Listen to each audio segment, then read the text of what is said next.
This is where we left off last time. I had died to a piglin witch somewhere out in nowhere, and now I'm stuck at my base with my loot being 4,000 blocks away. But without my equipment, I didn't really have a way to progress. So they were retrieved in a totally legitimate way, no doubt, don't question it. Anyway, with my loot retrieved, I need to set myself some goals which had to be achieved in this video. We need a lot of resources, a lot of energy, and maybe not a lot, but some more space to put all the facilities which will provide the before mentioned things we require. So the first order of business was mob drops. As I mentioned in the first video, slime balls are going to be a resource that will be needed in a lot of refined storage recipes. Thus, I had to look for a way to automate the production. This can be done with hostile neural network. This mod allows me to create a miniature mob farm. All I need to do is get a data model and insert the desired mob by right-clicking it. Then place this data model into Deep Learner.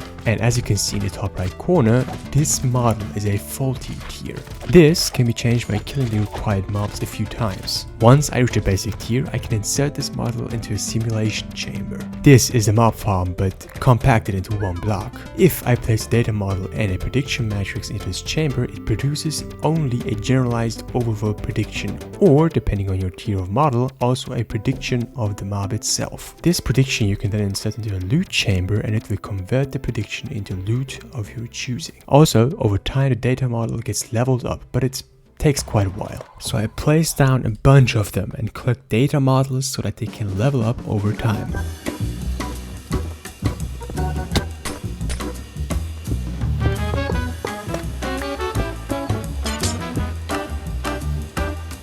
Another reason why I made this setup, besides of the loot, is because a certain kind of loot they drop. And that certain kind of loot can be crafted into a lot of fertile essence. With this essence, I can craft a lily of fertility.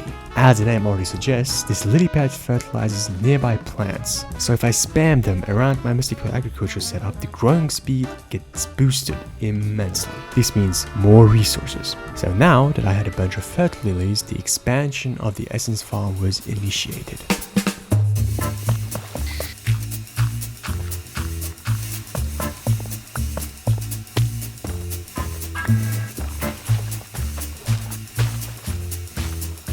With the increase of essence though came the decrease of storage space. To combat this problem, I built this auto crafting block that converts all the doo-doo low-level inferior essence into Giga-Chad Insanium essence. While the crops were growing, I farmed some more Oldemodium to make myself a new pickaxe. And because I wanted to make the most of the ore, I set up a quick ore quadruple rig, thinking that the needed salt that has been sitting in my storage would be more than enough.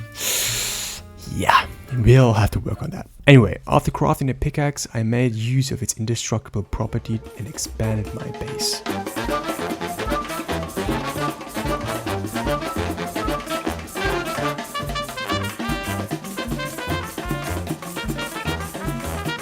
My plan was to build a huge control room from where I would be able to, well, control the machines that would be placed in the hall in the future.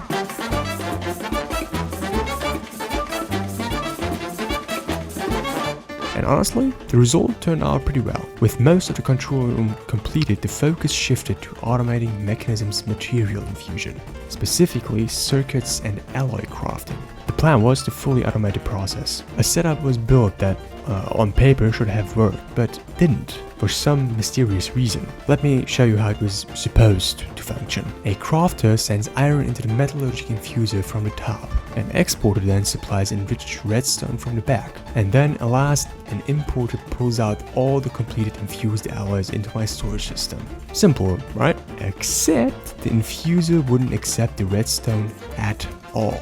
After a full hour of fiddling, rechecking cabling and diving into multiple wikis, I finally discovered the issue.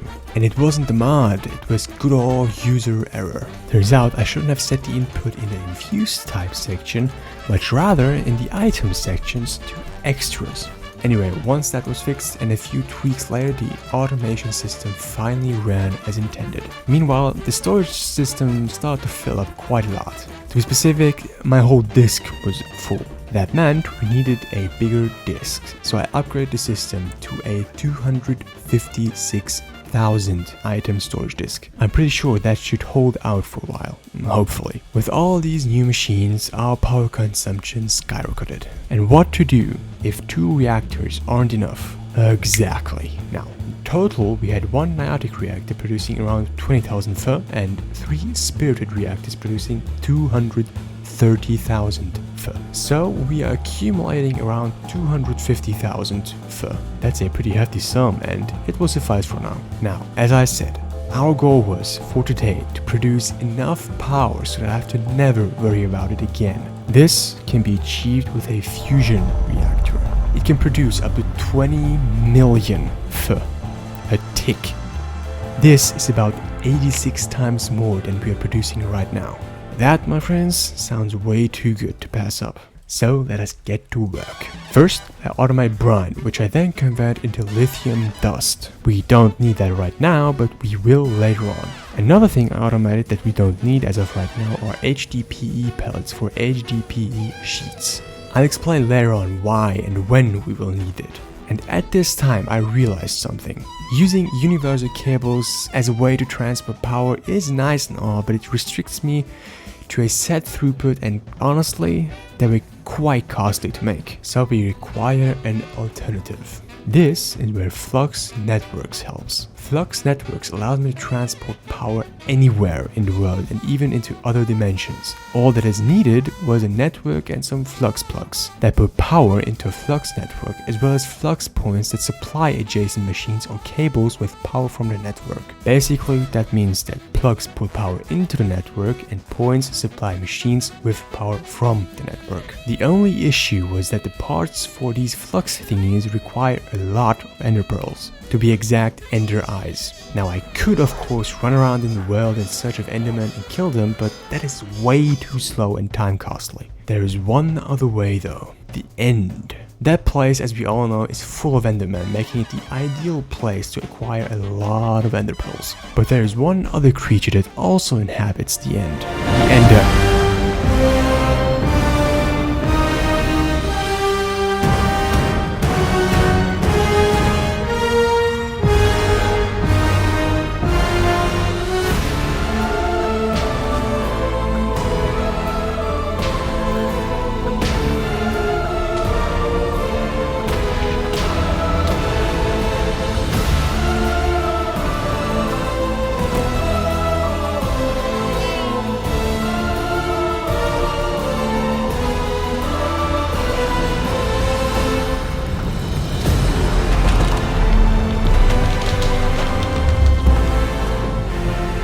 Yeah, the Ender Dragon wasn't nearly as tough as I expected. But with the Ender Pearls now secured, the Flux network was finally set up.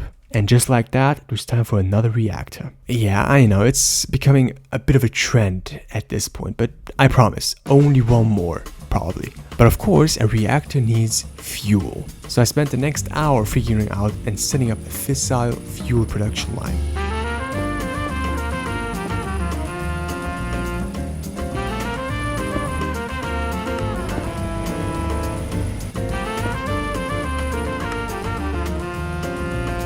Could the process be explained? Sure. Do I want to? Not really. In a very, very short version, yeah, no, I'm not explaining it. With fuel now flowing, I turned my attention to the reactor itself. And you know, I could have built them small and compact like the other ones.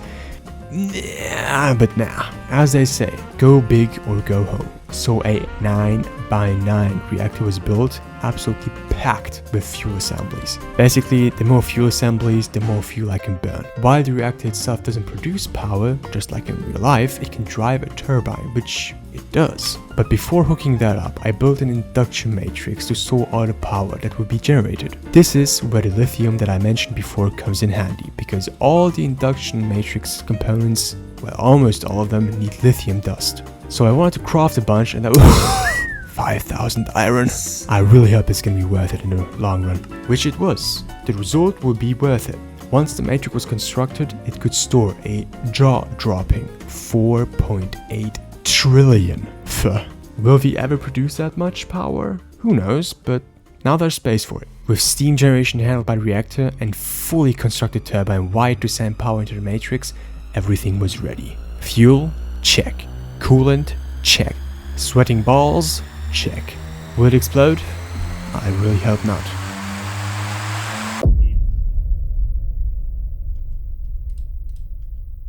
And in the end, it did not. So, what is the actual purpose of this reactor? Sure, the power output is impressive, but the real goal was to produce polonium and plutonium.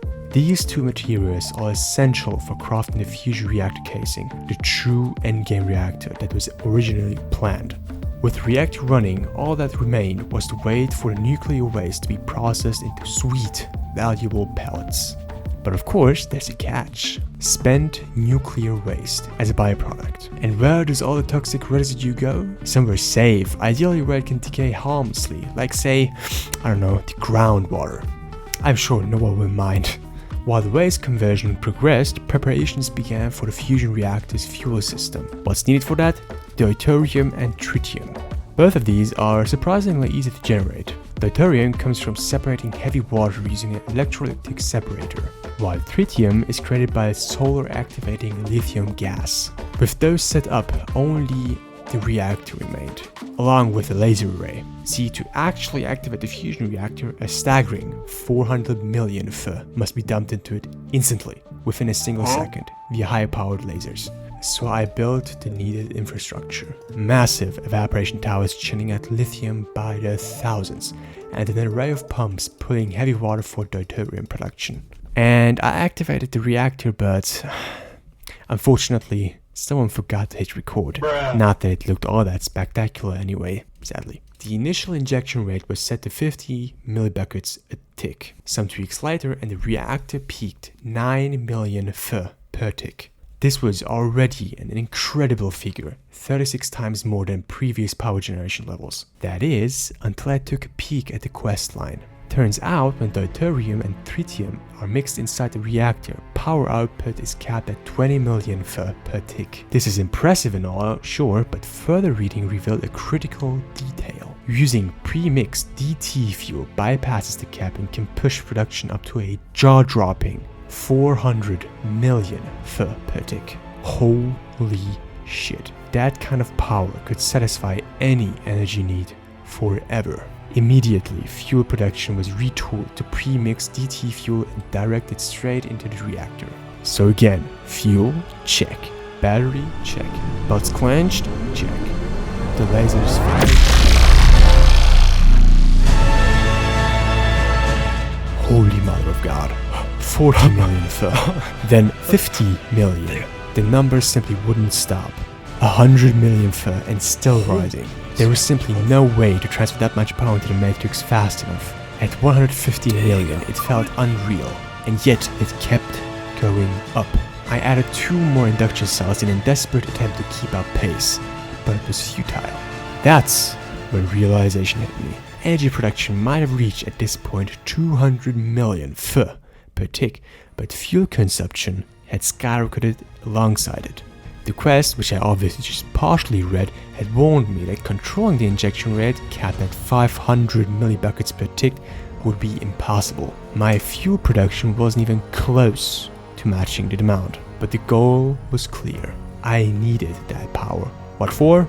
I don't know, I just did. Maybe it's just an ego thing. So I placed pump after pump, evaporation block after evaporation block, and pipe after pipe, relentlessly for over an hour. Eventually, the fuel production finally stabilized. This meant 200 million Fe per tick. To put that into perspective, the most power that I have previously used was at almost 1 million Fe per tick. The matrix filled up in 10 minutes. This was 869 times more than I have generated beforehand with the other 4 reactors. And it was not a small matrix. It was able to hold 12 trillion Fe. What to power with that much energy? Well, there was only one thing that came to mind. But that we'll have to wait for next time. So as always, stay tuned.